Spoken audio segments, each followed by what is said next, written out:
Welcome to PewDiePod's monthly Bugle for July 2025. My name is Ryan, and my co-host, as always, is David. David, how are we doing this morning? Just like to give a little weather update. It is we're recording this on July 27th. It is 53 degrees outside with moisture. So Crisp. waiting for summer to eventually arrive, which will soon arrive and last through like Thanksgiving. I'm doing well. How are you? That's fair. I'm doing all right. We had a birthday party yesterday for young TGH, and on the other side, we were at about 100 degrees yesterday. So, and I was out on the grill all day, making the hot dogs and hamburgers and hanging out. It was a good time. Looks like you got a little sun. A little bit, yeah. Between yesterday and then last weekend, I actually went camping. Went up to Glenwood Springs area, and we spent literally all of Saturday in the hot springs pool at Glenwood Springs. Oh, that sounds fun. Yeah, it was a blast. It Awesome. was a blast. But we have so much Marvel news, and for those who are tuning in here, the monthly Bugle is our news show where we go over kind of what's currently going on in Marvel, right? In our main show, we do our reviews of, rewatch content. Here, we like to go over the news. We like to split this out a little bit so that we can give it some time to breathe and talk about it. As opposed to squeezing it into a review, 3.5 hour episodes. That was a terrible idea. Well, I mean, great idea to cover the news, but good idea to like split it out.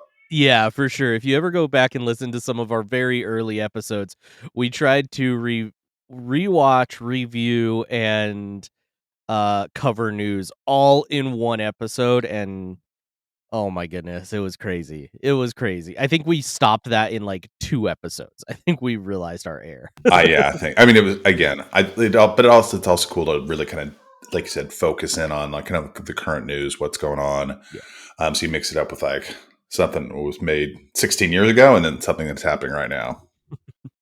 So that being said, there will be some spoilers. We don't, obviously, since we're covering current things, we're not necessarily going to keep our spoiler shield up, and all that good stuff. So I will drop in a little note from myself here in a second. But we will be spoiling Ironheart, the big drop at the end of Ironheart, as well as things from Fantastic Four First Steps. We have not covered either of those in the monthly Bugle, so we'll cover them here. And they will, and we're free to talk about whatever happens in there. So if you have not watched either of those things, you can skip to the time that I will tell you right here. Howdy, y'all. It is Editing Bay Ryan. I'm jumping in here to let you know that you can skip ahead to 14 minutes and 52 seconds if you want to avoid all Ironheart spoilers. And then I would suggest skipping ahead to there and listening for a little bit. But then if you want to skip the Fantastic Four spoiler material, you can jump ahead to 39:48. That's 39 minutes and 48 seconds. Enjoy the rest of the episode, y'all. All right, David, let's jump in with Ironheart. So we'll go in order of release here. So I previewed Ironheart on the last monthly Bugle, kind of gave the comic history. You gave some of the production history. It has released. It released in 2 chunks of 3 episodes each. The critics have been all right to it, 77%. Rotten Tomatoes fan vote is 47%, and I don't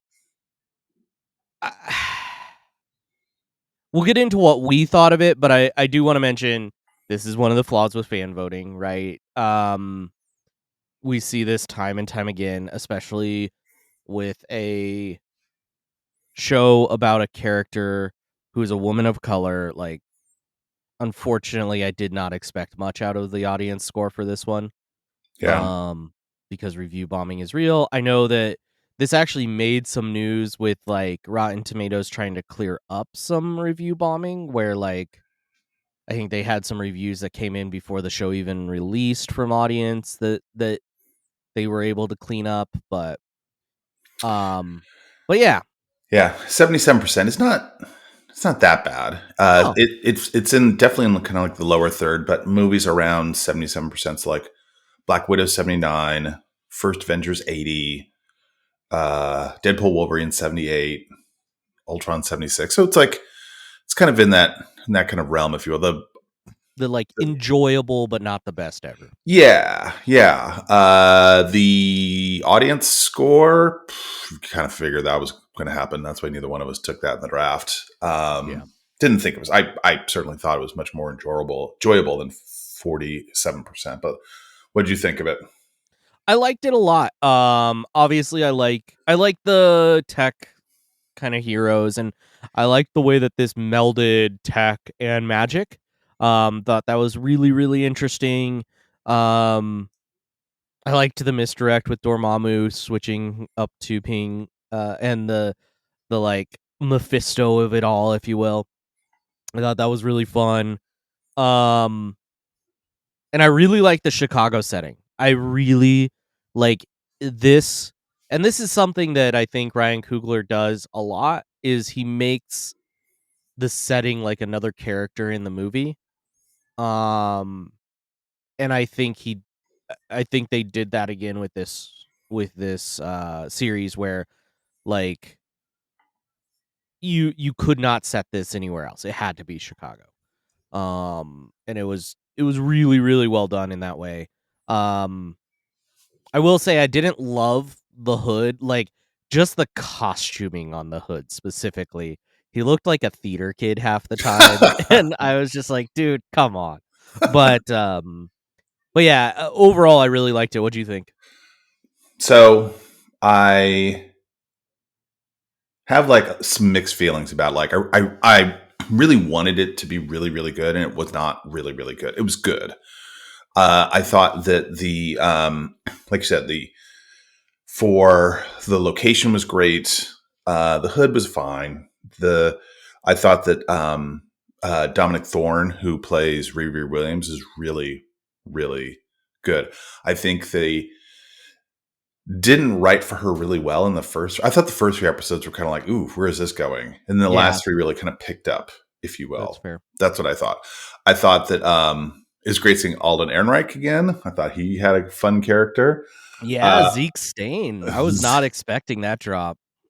Nor was I. I was not ready for that at all. But I thought like, you know, I just after the first couple episodes, I thought like they were kind of like murdering her character, making him like intentionally unlikable. Very like, she's like, I don't know what number she's ranked, supposed to be the smartest person in the world. And she's doing like really dumb things and not like reading situations at all. And it could just be that her character is like,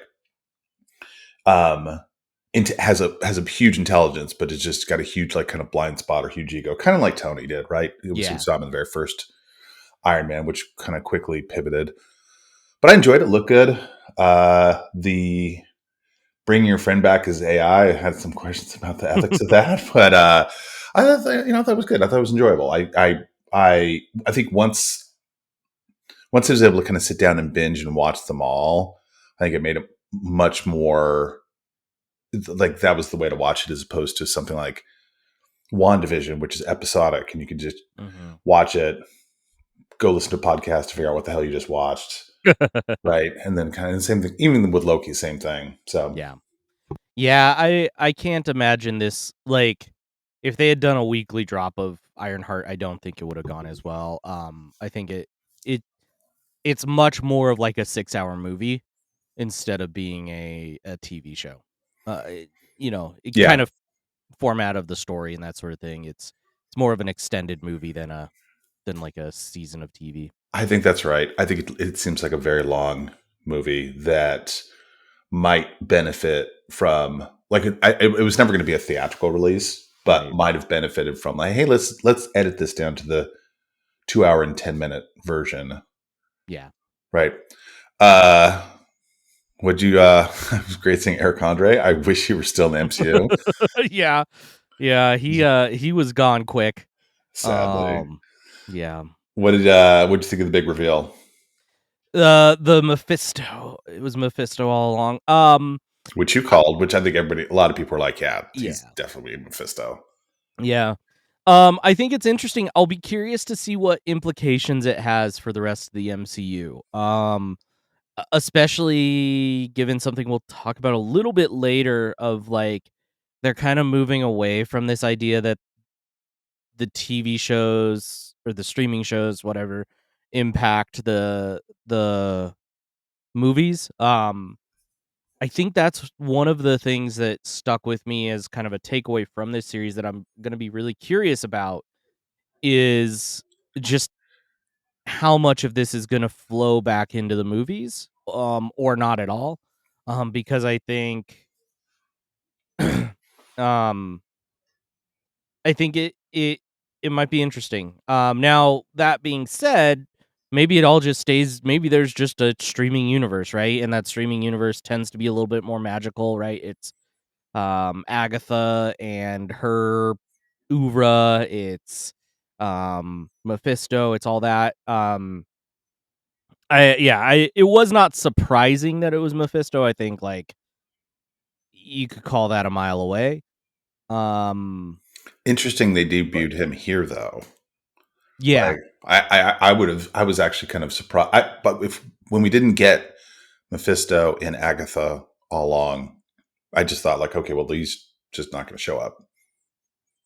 I certainly would not have guessed he was going to show up here until we saw Sacha Baron Cohen was cast in an yeah, undisclosed role. Then you kind of like, okay, well, he's not the, you know, bartender in the background cameo, right? He's obviously going to right, play a major character. And so, but I thought he was great as Mephisto. He was yeah, awesome. So yeah. He was fantastic. I do hope that they use him in the future. And I think we might have talked about it before, having, you know, you have like kind of like street crime universe. You've got like kind of the world challenging galactic, you know, the Galactus of it all. And then you'd have something that's like kind of like you said, kind of cosmic, kind of mystical, something in between. You know, somebody like, you know, somebody who can fight Doctor Strange, but is not necessarily going to fight like all of the Avengers, right? Right, right. So Yeah, and like you heard a lot of references um to sorcerers, right? Like obviously they had the whole sorcerer shop and lots of like sorcerer kind of discussion, which was interesting. it's just a wizard without a hat. Am I right? Oh man. Anything else on Ironheart from you, David? No, I think we'll kind of get into it when we do like a deeper dive. But I like I said, I liked it. I didn't have huge expectations going in, but I enjoyed it enough to where I'd like to revisit it. I don't necessarily know if it's going to be like an Ironheart series, but you know, to see her show up in the MCU again, maybe she's in the Young Avengers we've been talking about for a while, but we'll see. How about Yeah. you? Yeah, nothing else. I mean, you had the after credit scene, which was Zelma looking like she's going to investigate some things with the hood. So, I don't know, maybe they're going to get her into a special release or something, who knows. Right. Um at the end, you know, it was left intentionally vague on if Riri took the deal to me. I think she did, Oh, she did. but She took yeah. the deal. Yeah. So that leaves it, you know, it's a good call out, like the ending where she accepts the deal with Mephisto. And I'm curious to know where that goes. Yeah. Right. I hope they don't just like pull a Mordo and like set them up and then just never do anything with them, you know? Right. Right. Yeah. I am mildly worried that with all the other things going on around Marvel right now that may happen here because there's a lot of moving and shaking there, but Speaking of other stuff around, we both saw a movie. we did. Not together, but we both saw the same movie. We saw Fantastic Four First Steps, and we are recording here on release weekend. So fresh new info. I also realized right before, so real quick, before we get into our thoughts, let's get into, I traditionally do, well, this year, I guess, I've started doing kind of a comic preview, and you've started doing kind of a production details preview.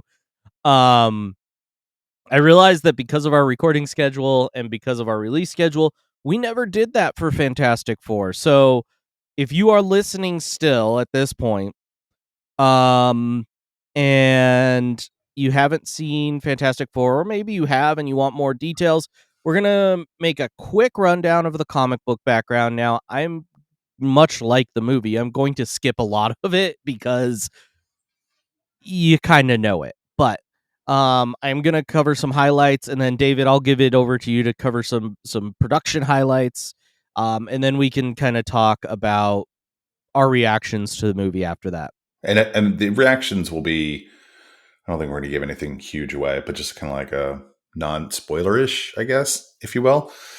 Yeah, go for it. So yeah, comic book background. So Fantastic Four, they are the first superhero team, right? And they are the first family of superheroes. Fantastic Four #1, August of 1961. Stan Lee, Jack Kirby, classic combo there. Yeah, the movie covers their origins really well, and I think much like Spider-Man, everybody knows they went to space, they got hit by a radiation, and they got powers. Shalabal is the Silver Surfer in this movie. Silver Surfer #1, May of 1968. Stan Lee, John Buscema. She was actually a love interest of Norrin Rad, who is the kind of traditional Silver Surfer that most people think of.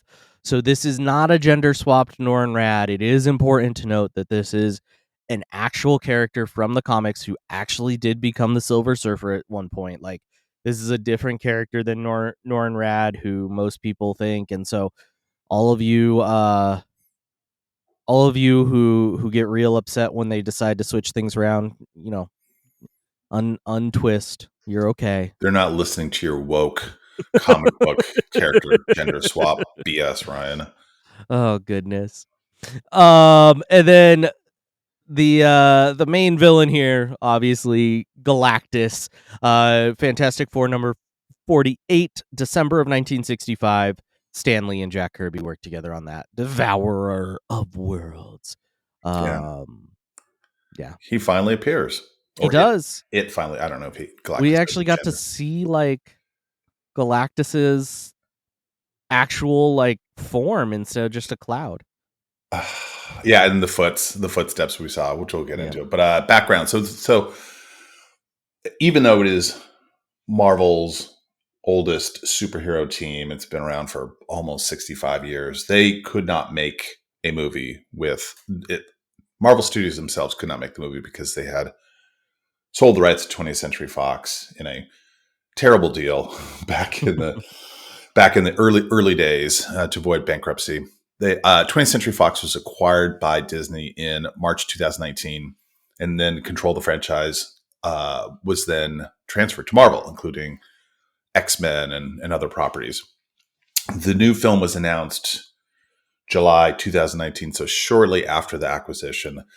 The cast, all brand new. Pedro Pascal as Reed Richards, Vanessa Kirby as Sue Storm, Eben Moss Backrack as Ben Grimm, Joseph Quinn as Johnny Storm, Julie Garner as Shalabal / Silver Surfer, and Ralph Ineson voices Galactus. The production team. So it was directed by Matt Chapman. John Watts was set to direct it in 2020. He did Spider-Man, among other things, but he stepped down in April 2022. So Shackman replaced Watts in September. The screenplay was credited to Joseph Friedman, Eric Pearson, Jeff Kaplan, and Ian Springer. And the story was based on those folks and Cat Wood. The reactions have been pretty good, 88%, which is a pretty solid score. I think that's even above Infinity War, if I'm not mistaken. Audience score was at 93%. But what is your percent?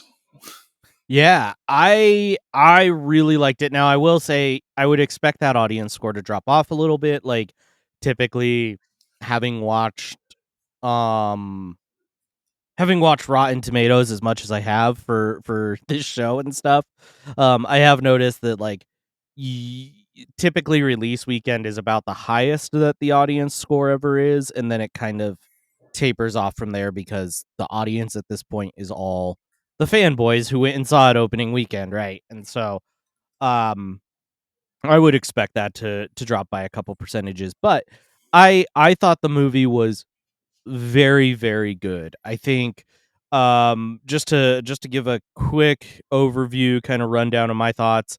Um I think there will be I did notice some visual gaffes, like there was one scene on Yancey Street where the Thing's height comparative to his girlfriend kind of changed pretty significantly. And so definitely like things like that are going to get noticed. My wife turned to me after the movie and she was like, that baby was almost as bad as Twilight, which notoriously had really bad baby CGI. But those are the negatives, and I don't think that they distract from a good overall movie. I think this is a straightforward just kind of good versus evil, right? Galactus just wants to eat the world, and Fantastic Four just want to stop him. And outside of being in the Kirby verse, um there's really no tie-in to the mainline MCU at all. At all, at all. Um Nope. there's no weirdness. Um it's not investigating real world problems necessarily. Like, it's not like an investigation of mental health like we saw with Thunderbolts, or it's not a political thriller like we saw with Captain America earlier this year. It's just a straightforward comic book hero movie. Which we haven't seen in a little while, and I kind of liked. It was really, really interesting. I thought Johnny Storm killed it. I thought Joseph Quinn as Johnny he stole the show. Yeah, he was great. Uh, and yeah, I would say probably I would put it somewhere in the like 80s to 90s, probably, if I had to put a percentage on it. How about you? Yeah, eight. Yeah, you're talking. That's sort of the range for like Doctor Strange and Wakanda Forever, like that kind of. Mhm. If you dips down to like 85 or so, I liked the movie. I thought it was entertaining. I thought it was certainly better than Superman, which I just watched as well. I did like the fact that it was like self-contained, so you didn't, we took the family to it. My daughter is not a huge MCU fan. She went because it was less than 2 hours long, and I think that like it was, you know, easy enough for people who have like no background to kind of quickly pick up and digest. You got an origin story in about like, I don't know, 2 minutes maybe. Yeah, what'd you think of that? Like basically first 15 minutes were just rushing through origin and getting us to the point where Sue's pregnant, basically. I That's great. Again, we've said it before. I don't need to see Batman's parents killed. I don't Yeah. need to see like Peter bitten by the spider. I'm cool. I'm good. I'm ready. Let's keep it pushing, as the kids say. Um, I thought I thought it was well done. Like, I think that it didn't. I think going into it, you're just like, you kind of covering your eye, like, oh please God, don't let this be terrible. And it wasn't. It was good. It was enjoyable. It was funny. It had heart. Definitely, like, you could definitely see the rapport between the actors. I thought, yeah, I thought that Quinn did really great as Johnny Storm. I think he had more. I don't know if he had more screen time, but he had quite a bit. When usually like Human Torch is kind of like the number four Beetle or the number Yeah. five, right? Like, I really liked. I thought Vanessa Kirby did a solid job too. I know that some people have thought that like her character wasn't great. I thought she was good. So That's fair. Yeah, I think for me, I will say I think that Vanessa Kirby, I felt like Vanessa Kirby did a good job. I felt like maybe just the writing around Sue was a little bit weak. Just a lot of her character centered on I'm pregnant. Right. And that was the extent of her character development for a lot of the movie. Um I will say I think watching this movie as a parent is a completely different experience than not being a parent. Because, you know, the whole thing is centered around uh the experience of family. And that's something that struck me throughout the movie was they did a really good job without beating you over the head of like exploring that family dynamic in the four rather than just the superhero team, right? It's not just another Avengers. Right. It's a family. Yeah. No, and I imagine as a father of a young son, like you could, it's, you know, a lot of the stuff kind of resonates. I did like them trying to get the car seat into the car. That was pretty. I was on the floor laughing during that part. Like, I'm sure the like college age kids next to me were like, "What the? Why? Like, what? What's so? Yeah." So you kind of appreciate those nods. Obviously, as anyone who doesn't have kids, you can enjoy it as well. The I definitely got the sense that there was genuine chemistry between Kirby and Pascal. Like I Mhm. thought, you know, that seemed very, because I think we joked about or talked about before. Pedro Pascal does not on his face at its face like strike you as like the second or third most intelligent person in the world. Like, Right. so I was a little nervous, and seeing some of the photos, I was just like, okay, cool. It looks like Burt Reynolds is playing Reed Richards, and I could not get that out of my mind for the longest period of time. But well, I thought he did a pretty good job. How about you? Yeah, I would say so. Looking at the four, we talked a little bit about Johnny, and we talked about Sue. I think Reed. I think Pedro Pascal is Reed. What he brought that I feel like was missing from the other two Mr. Fantastics, and we won't talk about Roger Corman's because we haven't actually seen that one. But is Reed in the comic books? He is one of the smartest people on Earth, and I think Pedro Pascal brought that. But what he really brought was that fear of the unknown, which is something that is such a major part of Reed's character, where like he knows so much and he has so much knowledge that if he doesn't know something, it really flips a switch in him. And I mean, at times in the comics, it actually makes him like mean. It makes him vicious. Um, and I think that Pedro Pascal did a really good job of portraying that. And was written really well. Like credit to the screenwriters, obviously, on that too. But just that like that place where this dude is super smart. He knows his stuff. He knows everything. And as soon as it goes into the unknown, he's terrified. And he starts to become this really scared person who kind of lashes out sometimes. Yeah. I'm glad they went with panicked and afraid as opposed to aggro and mean. Obviously, you know, that's kind of like the, you know, a trope we sometimes see with like Hank Pym and others who just, Mhm. you know, become abusive over time. So, and Pedro Pascal's like his, you know, favorability rating is off the charts. So they're not going to Yeah. write him not to be a jerk. But yeah, I actually thought he pulled it off pretty well. I was, like I said, I was a little skeptical. I was like, okay, may not have been my first choice. You know, you can see things like, you know, John Krasinski was one that he obviously played him for a minute Mhm. in the movies. Um, you know, I'd seen Driver was connected at one point in time. I thought he would have been a really good uh, Reed Richards, but yeah, I thought he did a good job. Yep. How about the Thing? How about Eben? Ben Grimm, yeah, Moss Baccarat. I think that he was probably the least developed of the four, in my opinion. Um, he was kind of just the sidekick. I did like his scenes on Yancey Street, and like that's a pull from the comics, right? Yancey Street is a pull Yep. from the comics. His Jewish background is based on Stan Lee's Jewish upbringing. And so to include the rabbinical school, I thought was a really really cool nod. Got his, Obviously he's a Brooklyn Dodgers fan, which I like. yeah, yep. Even though I think, well, if it's depending when it was set in the '60s, because it would maybe that university didn't They move didn't ever to move, LA. yeah. Yeah. No, I like the neighborhood feeling. Alicia Masters, right? You see that kind of burgeoning, growing kind of relationship, if you will.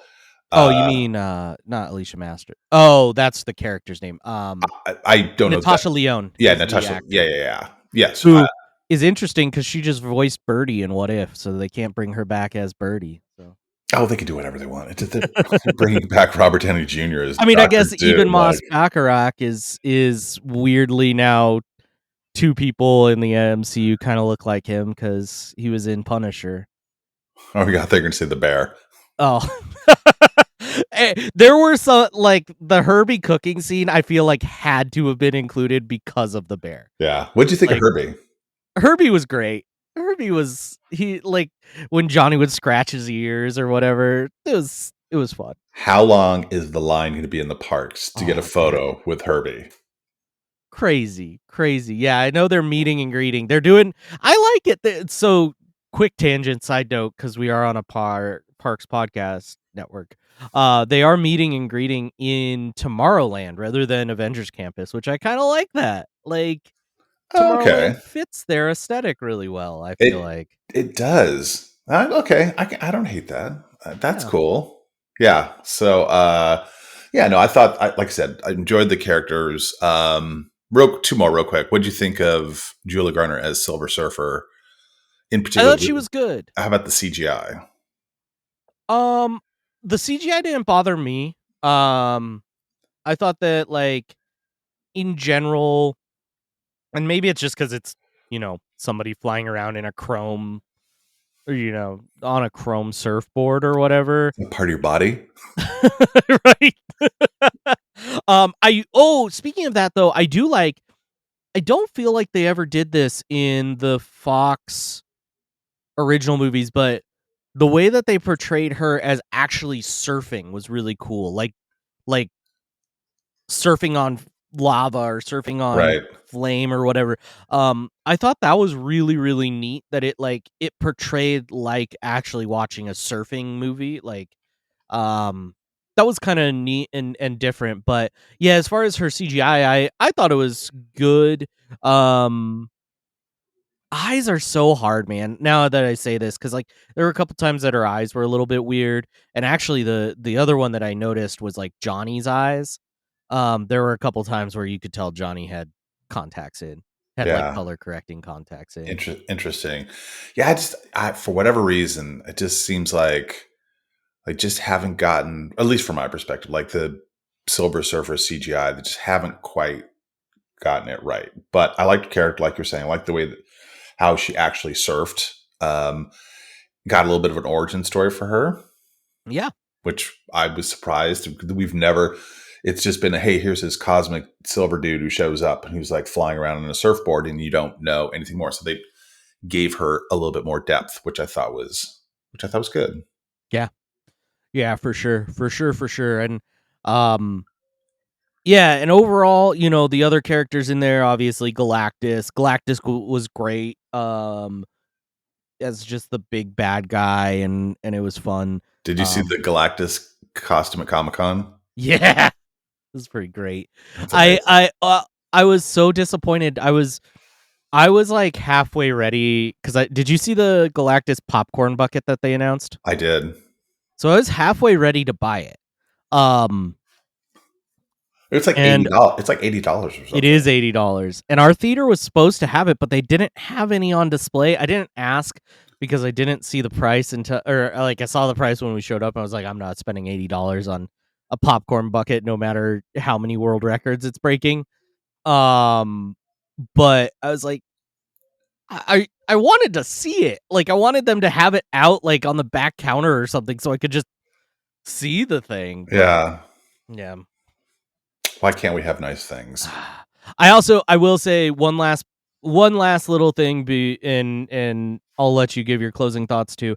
I do like that they, because of the setting and everything, they explored some of the weirder, kind of more Silver Age, Golden Age, villains with like Mole Man. Mole Man was great, by the way.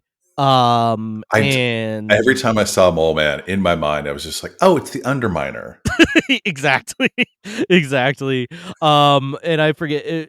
I know one of them was Red Ghost, and I think clearly Red Ghost had more. At some point, because what's his name? John Malkovich was supposed to play Red Ghost, and have his apes and all that stuff, and was in an early trailer even. But they kind of just put him in as a news story. But I did like the investigation of some of these classic villains that, like, if you've been a comic reader or whatever, these goofy, weird uh comic book villains that, they don't make it to screen necessarily, but it was kind of fun even in a montage setting to get to see a lot of those. Yeah, yeah. No, like I said, it was. It would have been. I like John Malkovich. I would have liked to have seen his character, but I guess maybe for pacing or whatever reason, they just wanted to keep it a little tighter, which is fine. Like I'd rather that than something that's like Superman had a lot going on in it. A lot of people won't get into it, but like a lot of different storylines. There's at least a couple things in there you could like just kind of cut that out. Yeah. Yeah, it was good. I look forward to seeing it again. Now, question for you: middle third, top third, bottom third for this later phase. Like, where would this kind of slot for you? And second question, like, how do you rank the 2025 MCU movies? Yeah, so I think, like, I would say this is probably top third. It may waver down to middle, depending on the day. Although if we're talking about like post Endgame all in, and just looking at movies, I would guess I would put this solidly in the top third. I think that's right. I think that's right. And then as far as the three this year, I think Brave New World is number 3. Um, I enjoyed it well enough, but I do, it's definitely flawed. It's third. That's an easy third, right? Yeah. And then it's funny because I actually had this thought as I was leaving the theater, and I said to my wife, I was like, I have a really hard time comparing Fantastic Four and Thunderbolts because they are so different. I would say for me, it probably goes Fantastic Four, then Thunderbolts, but it's so close. Like literally, it depends on my mood which one I would rather turn on. Yeah, I'm eager to rewatch both of them for sure. And I have watched Brave New World since it's on Disney Plus. I have rewatched that. I probably put Thunderbolts above it. It's like Thunderbolts 1A, Fantastic Four 1B, big gap, and then Brave New World is third. So yeah, that's fair. That's fair, and that's um, I thought it was really good. I will, and this is spoilery. But I will say a couple of things real quick. One is there's a mid credit and a post credit scene. Mid credit scene is fine. It was fine. I wish we had seen Doom's face. oh, that was Doom? Not the Green Arrow. I thought it was Green Arrow, dude. Threw me off. And then the post credit scene, I kind of liked that they did this. They, just kind of a throwaway fun one of just like their cartoon. Was pretty fun. So, yeah, two after credits, and what else was it? Oh, I also really liked the Jack Kirby tribute. Yeah. That was really touching to me. Yeah, little 828. Mm-hmm. One of the signature character, groups, if you will. It would have been nice if he had gotten like ownership of the characters, Right. but I guess we're gonna let that go. I did chuckle when they said it's clobbering time. I just thought of Dan, which I know he's not listening. Thanks for visiting the TVA. But this movie is also relevant because someone picked it in our annual draft. That I did. Well, and actually my movies are out now. So and actually, I don't know. Did you get the trailer before this? Did they lower the lights and show a trailer for Avatar before your showing of Fantastic Four? Yes. I thought that was that trailer's still not online. It's not. Interesting. Yeah, that's a brand new trailer that has not been posted online, which I thought was really interesting. All of this plays into our yearly bet. So yeah, for those who don't remember, we did a draft. Basically, we had 4 positions. We had a Marvel movie where we were taking the worldwide box office. We had a wild card movie where we were taking the worldwide box office. We had a fan favorite streamer, so a Marvel streaming show that we are getting credit for the fan rating on Rotten Tomatoes, be that what it will. Or no, did we? No. Or is fan what we were doing off Metacritic? I think fan was off Metacritic. Okay. And I think we did. And then Critic Darling is off of Rotten Tomatoes. Yep. And so fan favorite, we get the Metacritic score. And then Rotten Tomatoes, we get the critic, the Critic Darling, we get the critic score from Rotten Tomatoes. All of this maths together to give us one final number. And my team is Fantastic Four, which just came out. Box Office Mojo does have its Friday's figure. Its Friday figure was $106 million, about $106 million. Sorry. Yep. So that's its Friday figure. Worldwide, obviously, that's one day of opening weekend. We'll see what the rest hold. Superman is my wild card. Right now it is coming in at $472 million. So it's doing pretty good. It's doing better than any Marvel movie this year. My fan favorite was Daredevil Born Again at 80%. So far, when you do all the maths, I'm coming out at $462 million.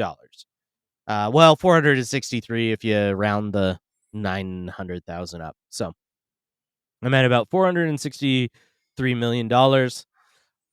David, on the other hand, has his Marvel movie has come out, which was Captain America: Brave New World. Its final number came down to $415,101,577. So not too shabby there. I mean, well, actually, yes, that is too shabby. I was going to say that's the definition of shabby. But the funny thing is, it didn't do much worse than Thunderbolts. So it did better than Thunderbolts, I think. Did it? I can't remember.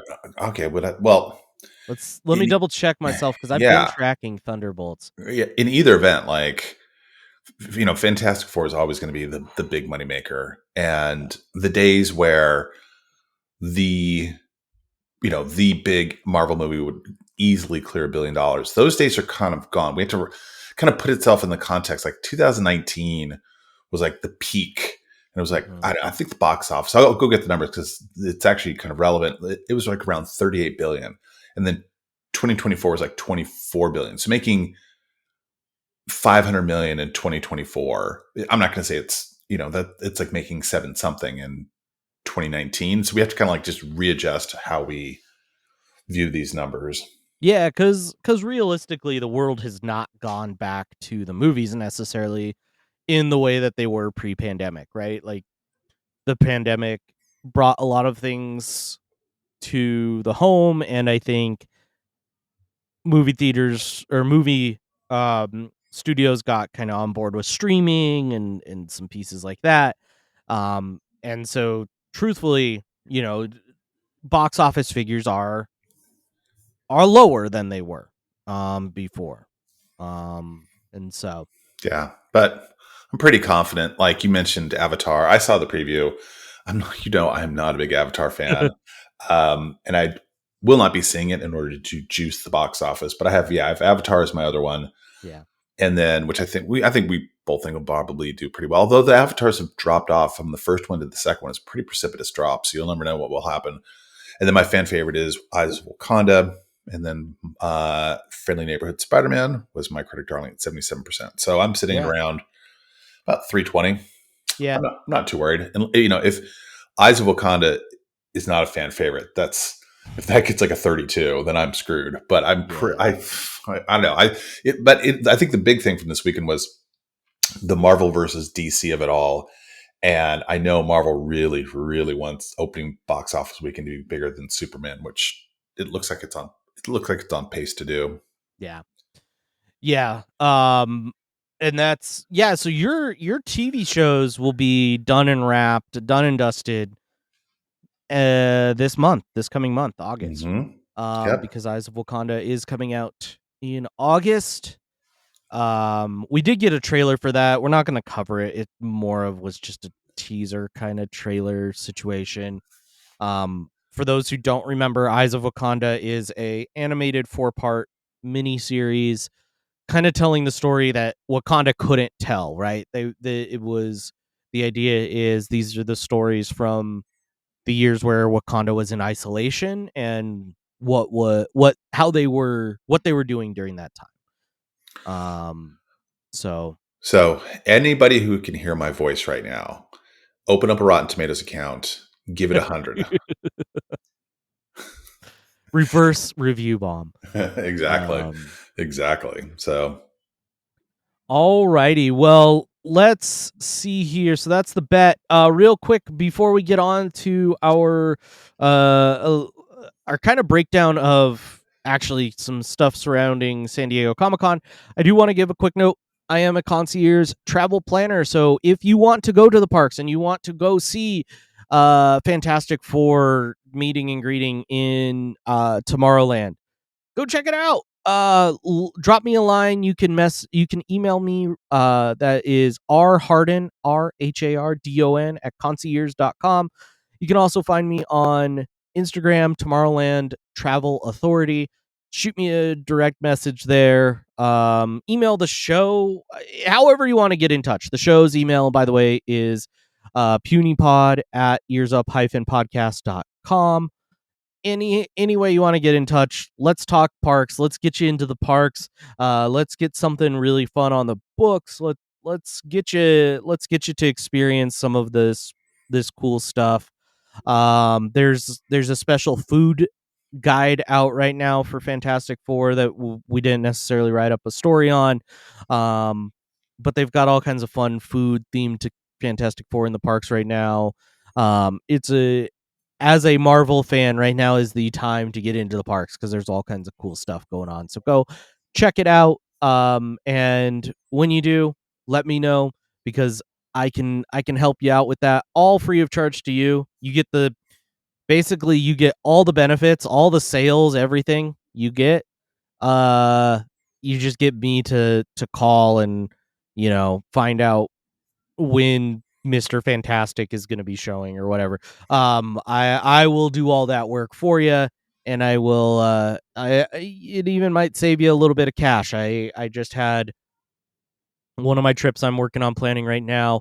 They had a deal come up that impacted their trip, and I was able to switch their reservation over to save them some cash on their trip. So I watch for those deals to come out. I make sure that you get the best of it. And I will say, if you bought those those like 4-day passes from Costco and you're looking for a hotel, let me know too. I can do just the hotel as well if you've already got your park tickets. I'm happy to hook y'all up with that. When you said it's free to you, it almost made it sound like I don't have to pay for the trip. In which case, I was like, sign me up right now to that trip, that 5-day Pixar hookup for that last family. But there you go. Very cool. Yeah, no, concierge is great. Definitely give them a call. Unless you like that crappy app or website, but And even if you do, you know what? Somebody, so I think it was Eric on the main show was like, ultimately, if you're somebody who thinks Disney is getting too much of your money, uh, make them get 10% less of your money. You know, they our cut comes off their share. So that's so funny. There you go. But yeah, let's talk about kind of things. So, San Diego Comic-Con, we'll touch on that lightly, and then we'll talk about this roundtable Kevin Feige did with a bunch of media outlets. So just touching on Comic-Con for a brief hot second. Marvel Studios is not there, so they didn't do a Hall H panel. Marvel Comics is. They have some panels and they're like announcing stuff. I know they just announced like a 1776 version and some else times and all kinds of stuff. So they're doing comic announcements and that sort of stuff, but they're not doing any movie announcements. Any thoughts on that, David? Any like I don't think DC's there either. DC Studios, I should say. And that is unprecedented, right? Like this is, Comic-Con is basically marketing con. It's to market the stuff that's going to be coming out and to get the buzz and so forth. Now maybe they realize, hey, look, we're not quite ready to air or show any Doomsday video. Right. And maybe they are feeling the same way about Spider-Man. Or maybe they feel like, hey, you know what? The comic nerds will go online as soon as the trailer's there. But it just seems weird to me that it's always just been a kind of a constant thing and kind of almost like a give to the fans, like the Saturday Hall H, the really big, the big day, the day you want to have tickets and they're not there. And it just seems odd to me, but yeah. The only like movies or TV shows that I've seen have anything come out from San Diego Comic-Con have been Percy Jackson, which is a Disney Plus series. They announced their release date for December. And then I know Tron Ares did a presentation, which actually looked really cool. Yeah. But yeah, most of the studios are staying at home, DC, WB, everybody, because I know that HBO is working on like Harry Potter stuff and there's nothing about that coming out from Comic-Con. Superhero movies seem to be kind of not there, which is interesting. And I don't know if it's that maybe it's strike related still, right? Maybe they're just behind on production and everybody's kind of in the valley of production where like the stuff they had is released and the stuff that they're making is not ready enough, not baked. Yeah. Right. Yeah. I mean, don't get me wrong. I mean, you could put together like, a 60-second teaser trailer, but I've never been to Comic-Con. I've never been in I don't know how long the previews normally are, but I would imagine if like you just got like 45-second clip of like the back of Robert Downey Jr. wearing a cape. I'm like, I don't know, man. Like that seems kind of lame. And to your point, it could be the timing is such that after the strikes were over, they, jammed and got all this content out. And now they're producing. I mean, they've already pushed back Doomsday to December, right? It was supposed to be July, I think. And so it could just be that they're full steam ahead on that. Yeah. But I know Brand New Day, or not Brand New Day, the Spider-Man animated movie also got pushed back to the back half of the month it was supposed to release in. Yeah. So I just get the sense that there's just internal delays and that they're really focusing on that. But we did get some Kevin Feige updates though, even though they were not at Comic-Con. Yeah, he sat down with several comic book and movie outlets. Variety, I think, was one of them. Mm-hmm. I believe Comic Book Resource was one. CBR, yep. There were a bunch. Hollywood Reporter, I think, was one of them.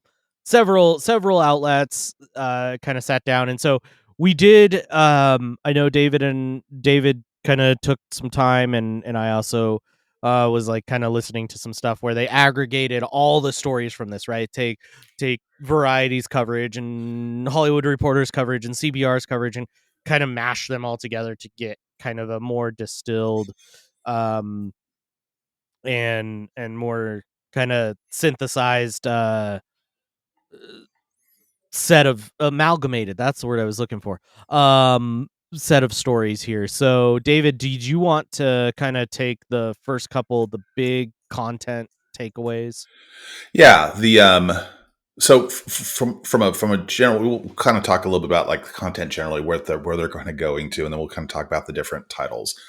So after Endgame, Marvel Studios received a lot of pressure from then Disney CEO, whose name is escaping me, but yeah, Chapek, thank you, to really push content on Disney Plus. So I think they estimated in the up through Endgame, they had produced roughly 50 hours of content. And then since Endgame, it's been like 120 something. Like, so it's been just a huge amount.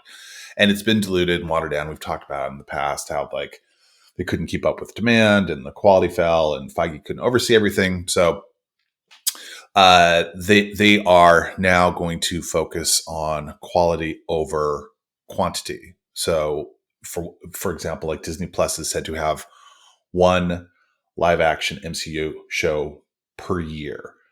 I'd have to go back and look, but I think this past year we've been spoiled. We'll probably end up having like maybe 5 or 6. Like we've got because Wonder Man's coming out, right? Yeah, Wonder Man, Ironheart, Agatha. Was Agatha this year? I thought Agatha was last year, like late last year. Daredevil, for sure.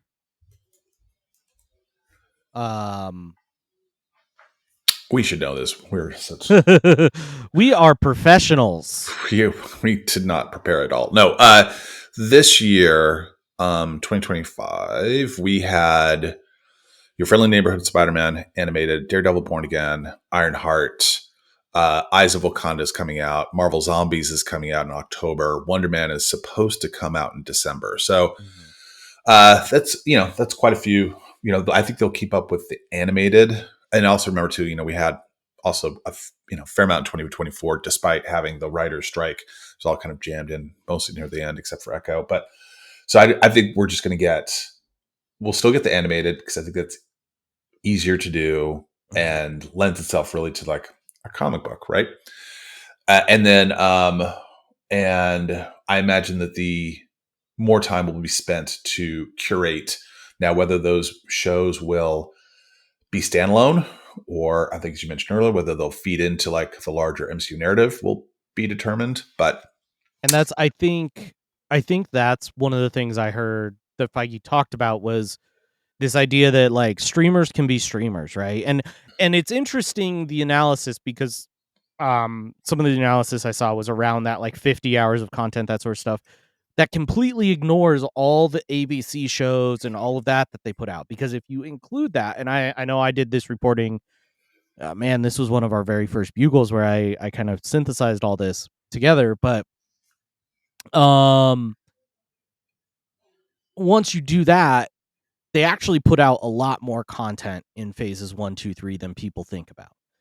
The big difference is it didn't matter, right? Agents of S.H.I.E.L.D. is a super fun show and actually probably some of the best Marvel content there is, but it didn't largely matter to the movies and that sort of stuff. And so I know that there is a focus at Marvel right now to kind of get back to that, so you don't feel like you have to do all this homework to watch the next movie. And I know that that's something that people talked about, especially with like Thunderbolts, where like Thunderbolts probably suffered because it was a bunch of TV characters generally. Yeah, it hurt because of that. It hurt because like they're also kind of C tier characters, right? So I applaud for what they did, but yeah, they're refocusing. Obviously they're doing Doomsday, doing Secret Wars. There's definitely like a push towards like let's go back to the hits and let's get those Avenger movies back out there, which we haven't had in obviously in a very, very long time. Do you want to talk about some of the titles that are coming up? Yeah, let's talk through some of those titles. So first off, talking about Spider-Man Brand New Day. That is our next MCU movie that has been announced. Who knows? Maybe we'll get something in between now and then. There was another slot on the calendar, but it's currently empty, and it got changed to being a Disney slot instead of a Marvel slot. But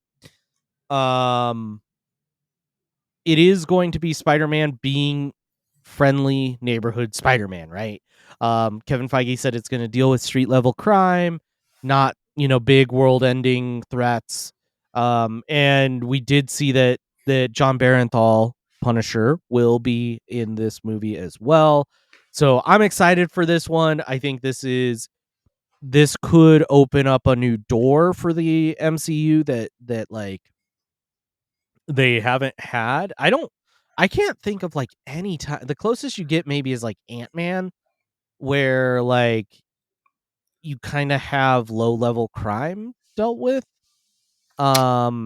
Generally speaking, it's these big, like, they're gonna take over the world and end the world kind of situations. Yeah, I mean, if you're talking about TVs, or I'm sorry, if you're talking about movies, then yeah, Ant-Man comes to mind. If you're talking about TV shows, Hawkeye, Daredevil, Echo, right? Smaller kind of, not, street level crime, just your bread and butter, right? Yep. So that'll be good. I'm excited for that. Secret Wars. He described it as a definite reset to the MCU and focusing on singular timelines after that. Which I don't think anybody's surprised by that, especially if you're familiar with the comics. Secret Wars was a universal reset for the comics, and behind the scenes, it was intended to be that way because things had gotten so wacky and weird, and so much was out there, and it was so hard to follow that like they intentionally, and for behind the scenes reasons, they also reset through the comics. I think the movies need the same thing. I love the multiverse. I love the weird. And I think one of the things I love about the multiverse is something that like Fantastic Four did really well, where it's like investigating how, like, what could look different. But it does get weird. It does lower the stakes when you can just pull in a character. If a character dies, you can just pull in their alternate universe version and that sort of stuff. So I think like it'll be good to do a reset. I just hope they commit to it. I think that's going to be the key differentiator is can they commit to rebooting? I think they're going to. I think they're going to recast everyone and reboot and then start from scratch, right? The recast will help to bring some of the costs down because the actor salaries got really big as you look at things like Endgame. But yeah, you could almost certainly see that. I thought, kind of related to Spider-Man, Feige had his wish list of items.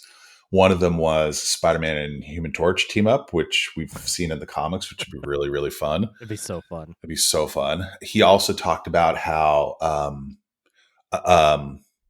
the Kamala Khan character, Iman Vellani, was he called it one of the best casting jobs we've ever done. I agree so much. Yeah, she's great. She's great, on camera, off camera. She's, just a big champion for Marvel. And so she will come back, which is good. You just always worry that because the Marvels was not a great movie. And you just hope they wouldn't, again, not to reference Bordeaux for the second time on the podcast, but just put on ice, you never see her again.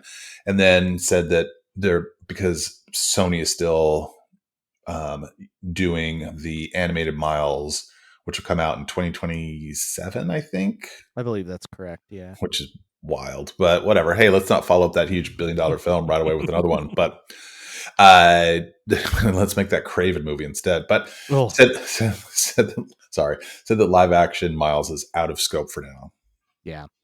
Yeah, I'll be interested. Total side tangent here. I think there will be a book put out someday about the production of those animated movies. From what I've read, they are an interesting production behind the scenes, and that's part of why it's taking so long for the third one to come, because there's a lot of like interesting just personalities in the room and that sort of stuff, that some hardworking relationships and whatnot. Yeah, I'm sure it just doesn't make sense, right? Yeah, It doesn't make. It's not like I could see if it were a live action and somebody has taken a break because they're going to be the new, I don't know, James Bond or whatever, and they have to disappear for a while.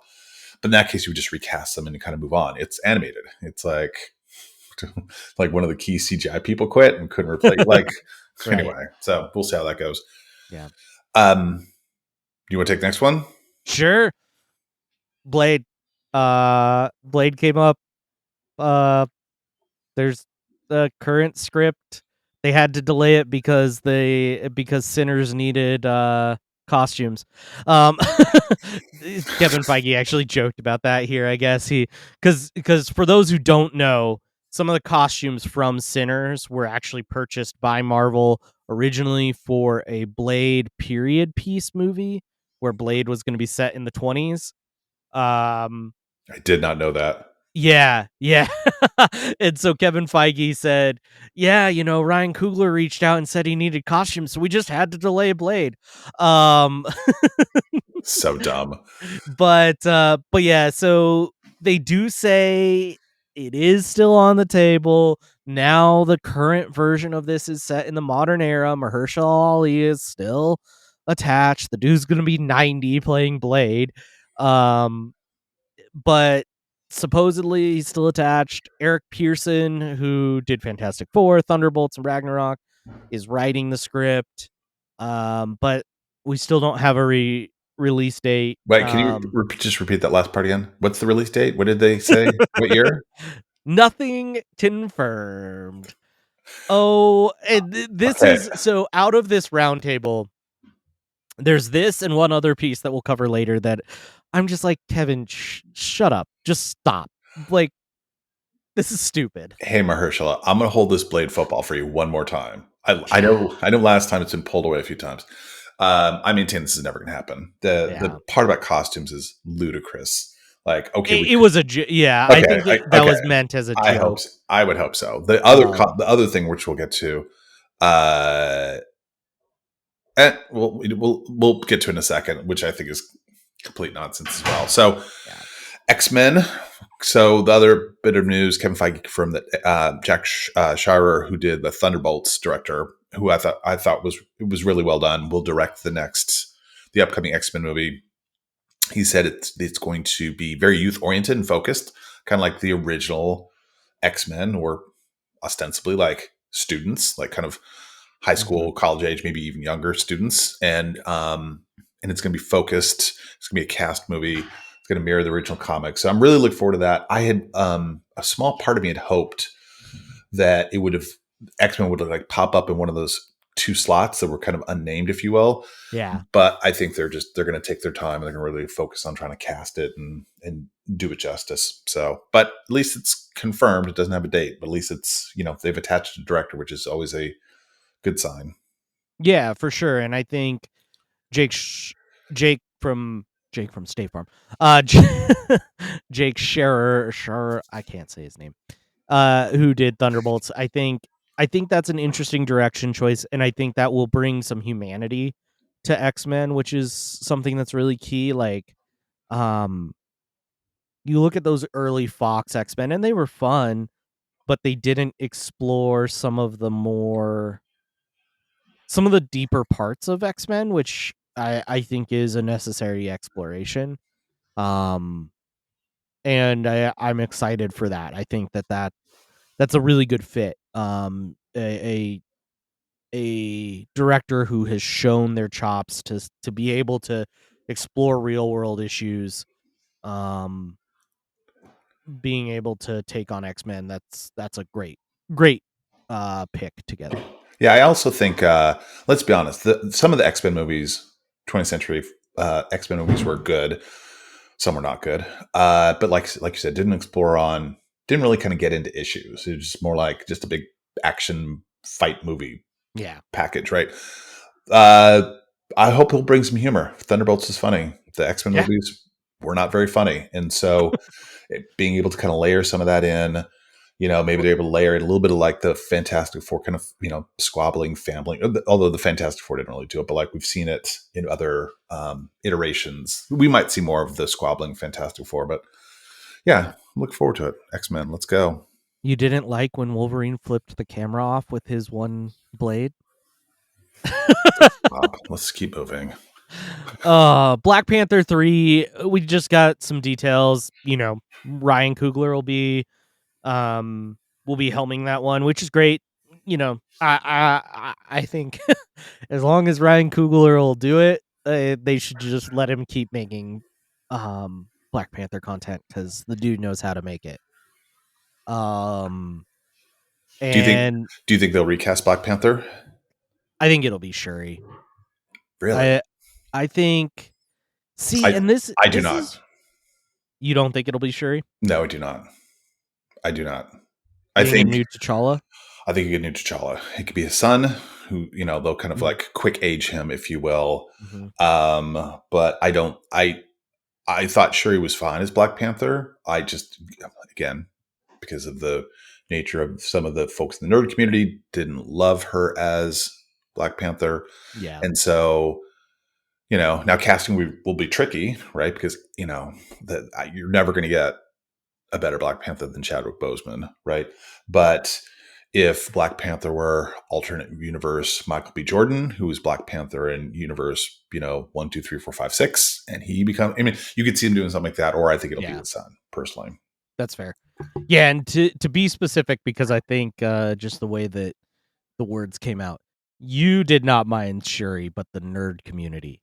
Yeah. To be clear, yeah. No, I thought that given the circumstances and how difficult like that was always going to be, in hindsight, the movie's probably better than you could ever hope for, just because it's like because of argument made like, hey, we're not going to make these anymore because we don't have the star, we don't have the lead, and it's not something we can easily recast. So the fact that they made it, did the best they could under very tragic circumstances, but not everyone loved it for obvious gross reasons, but so it'll be interesting. And that's one of the things, going back to that kind of reset, where I'm curious how much they commit.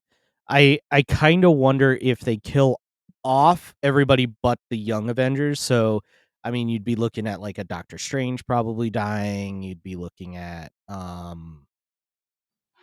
Cumberbatch has got his War of the Roses series, so do you see you'd be looking at probably Thor and Loki exiting and some of those, but it just doesn't make sense to me how they can, unless they completely underserve the young Avengers, which they might underserve them.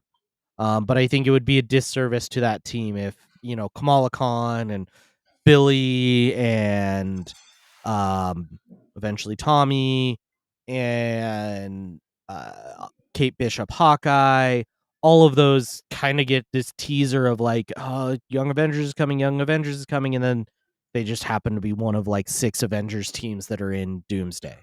I think that's what you're getting. Yeah, I think that's what you're getting. I think you're going to get. Well, we'll get into it once we're a little bit closer. But I do think, Chris Hemsworth is still pretty young. I don't think they're going to put all their money on the new Avengers, and I do think that, again, going to the Secret Wars of things, that's where they can recast everything and just reset it all. We have our all brand new cast, bring them on. So all new Marvel. So off screen, Feige talked about his future. He's got 2 years left on his contract. Right about now, start talking about renewing and extending it. He'd been rumored to maybe he wants to do Star Wars. Maybe he wants to be ahead of all content within the Disney corporation, if you will.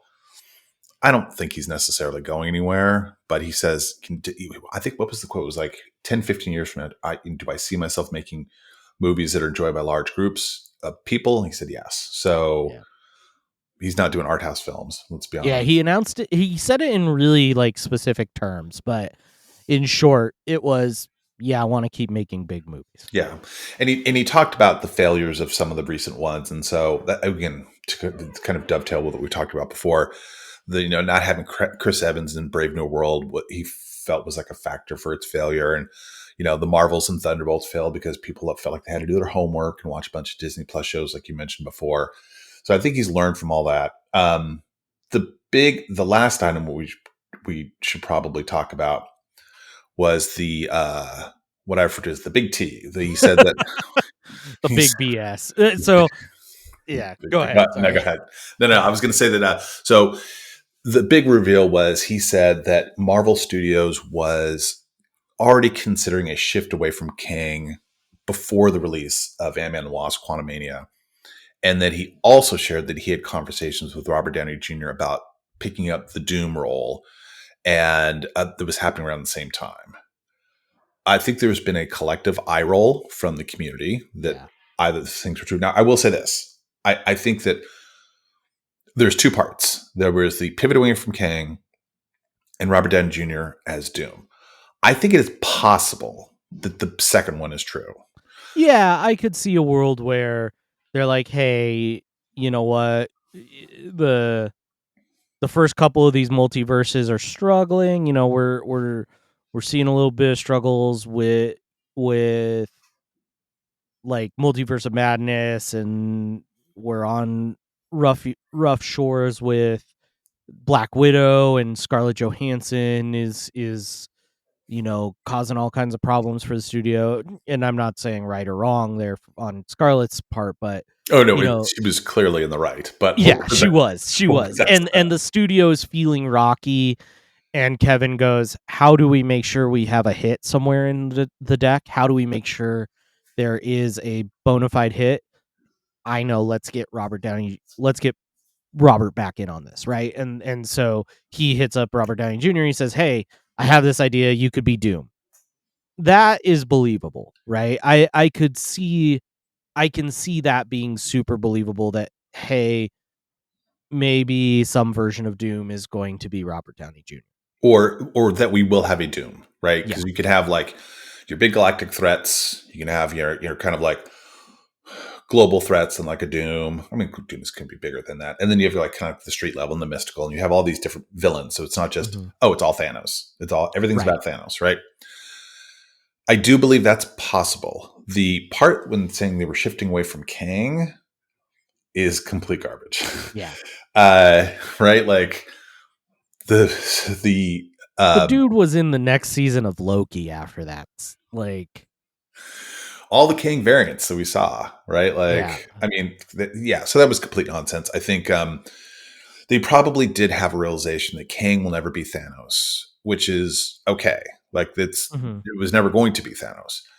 But Kang didn't fail because the actor's name is blanking me off the top. Jonathan Majors. Yeah. Did a bad job. Or that he was miscast as Kang. I think it's just the fact that like guy committed a crime and you wanted to pivot away, and that's perfectly fine. Like, if you didn't like the multiverse, it wasn't because he screwed it up. It was like because the writing was up under par, or the direction, or just the stories didn't resonate with people.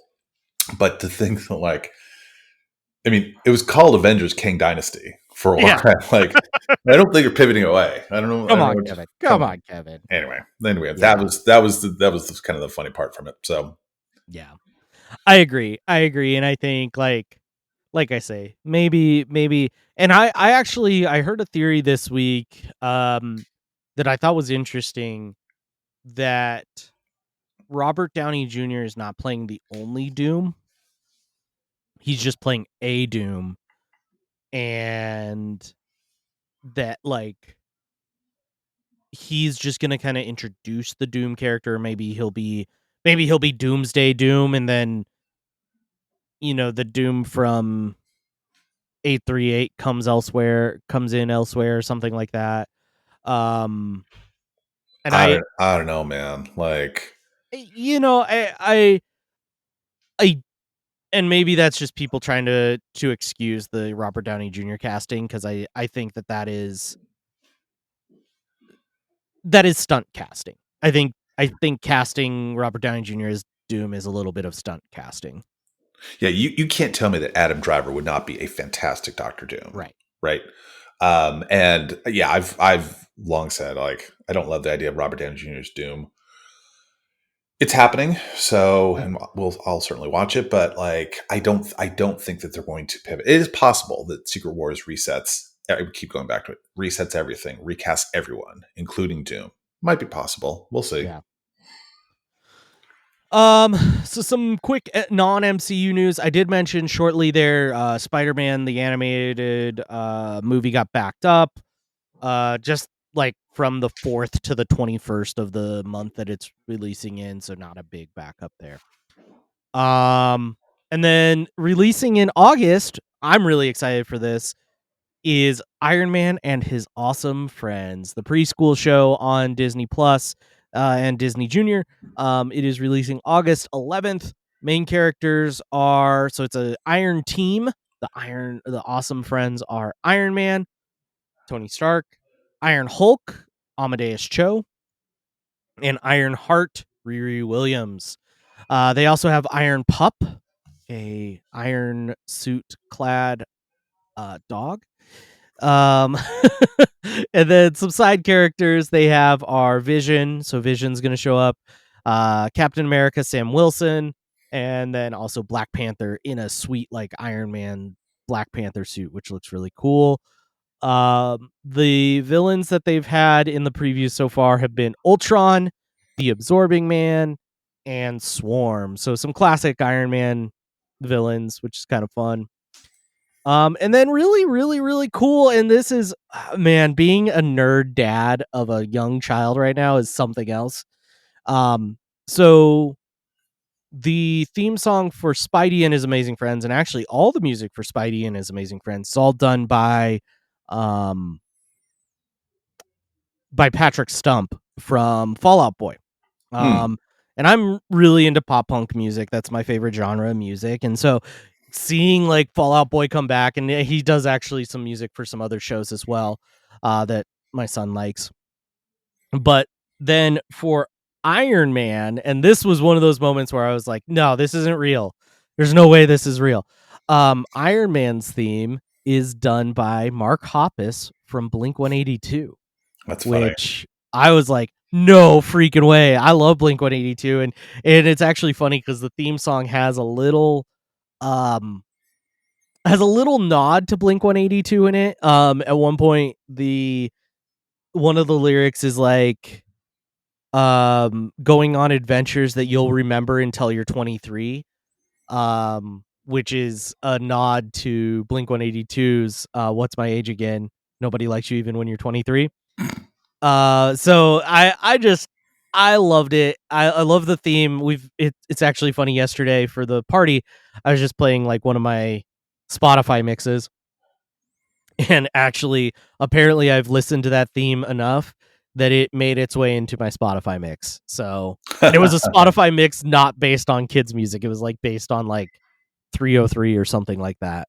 And yeah, that theme made its way into that mix, which was pretty funny. But I'm pretty stoked for this. Ted is very stoked for this. He loves Iron Man. He's at the age where like imagination is starting to become a thing. So he'll run up to Lisa or I, and he'll be like, "You're Ultron. I'm Iron Man. I'm gonna blast you." It's pretty funny. So, well, yeah, it's all fun and games until you buy him some, those little repulsor rays, and he actually can shoot you. In which case, right? That was a terrible birthday gift. But no, I'm excited for him. That should be a great show. Yeah, it should be super fun. So, David, I did not grab comic books this month, but why don't you give us the MCU anniversaries we've got in July? Yeah, Fantastic Four First Steps just opened July 25th, and July is a pretty popular month. So Captain America First Avenger came out July 22nd, 2011. I can't believe it's been 14 years. Wild. Since I know Ant-Man has come out in July. Both Ant-Man and the Wasp. Ant-Man came out July 17, 2015. Ant-Man the Wasp, July 6, 2018. And in between, Spider-Man Homecoming, July 7, 2017, 8 years ago. We got Black Widow, which debuted in the theaters and Disney Plus at the same time, which is subject to some dispute between the parties. July 9, 2021. Thor Love and Thunder, July 8, 2022.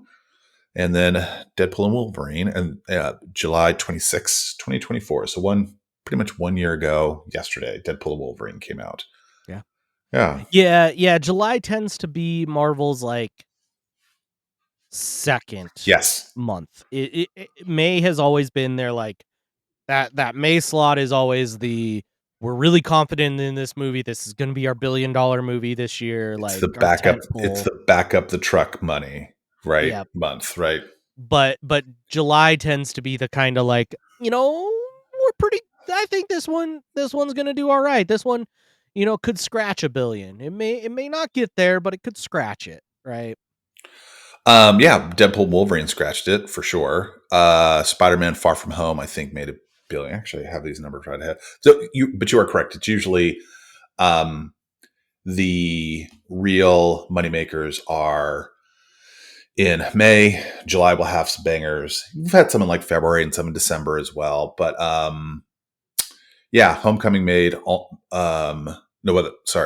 Homecoming made $800 billion.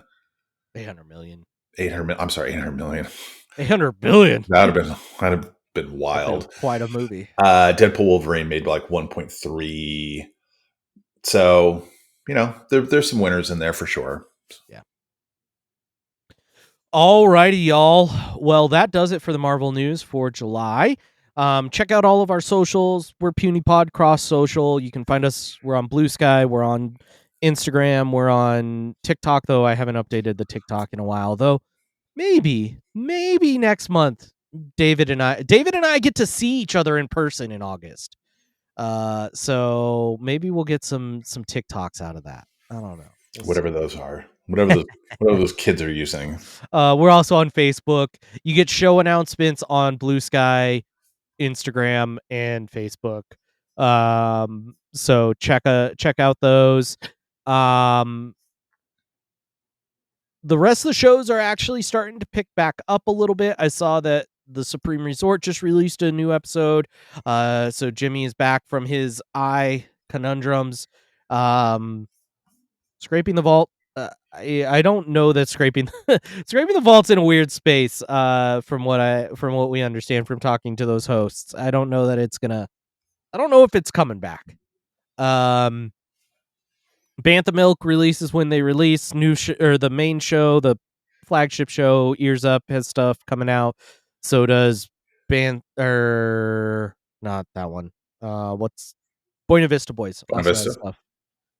Yep, Buena Vista Boys has some cool stuff. So go check those out. Go check out the Patreon as well. I'm actually getting stuff out to that. So there's some fun there. And then our next main show will be Black Widow 2021. Okay, just curious. There's also the 1987 thriller with Deborah Winger, and I want to make sure I don't watch the wrong one. But okay. Man, that's we've been talking about how do we like what can we do for some filler content? Maybe we just do like the name swapped movies. Oh no. Do like the Avengers, the like Sean Connery Avengers, and this Black Widow. There's a different Ironheart, which was like part of why people knew that things were getting review bombed, because people were reviewing the Ironheart, the wrong one. Yeah, that's so funny. Falcon and the Winter Snowman, right? Yeah, there we go. But yeah, y'all, thank you all for listening. Check out our main show. If you didn't catch the last time I gave this kind of warning, I'll just give it shortly. Things are releasing in weird orders. I know this is releasing like the last week of the month. We're making sure that you still get the 3 content pieces every month where you're getting a main show, a re-released spoiler show, and a Bugle, but things are going to be kind of jumbled up. Lots of things going on, lots of busyness for both David and I, so we still want to give you all the content. It just may not be in the order you're used to, but thank you all for listening, and we'll check you on the next one. Enough said.